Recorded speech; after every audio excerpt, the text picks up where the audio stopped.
Rain gardens are a very interesting landscape feature, and they can perform valuable functions within our landscapes. I'm here with Dr. Damon Abdi and his graduate student, Brianna Slade, and we're here to talk about and find out a little bit more of how you're actually building these rain gardens. So Damon, can you explain some of the primary functions of these?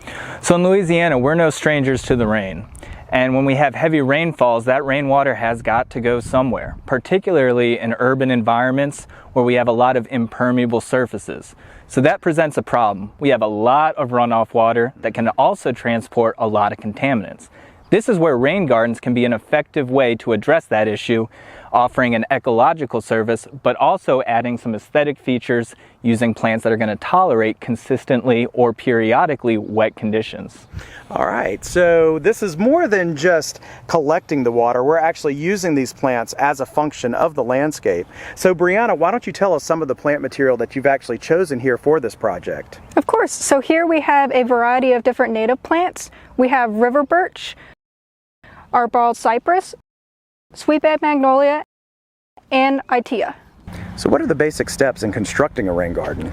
So the first step is you're going to want to identify a low-lying spot of the landscape, either one that exists or create one, and then you want to excavate about 4 to 6 inches.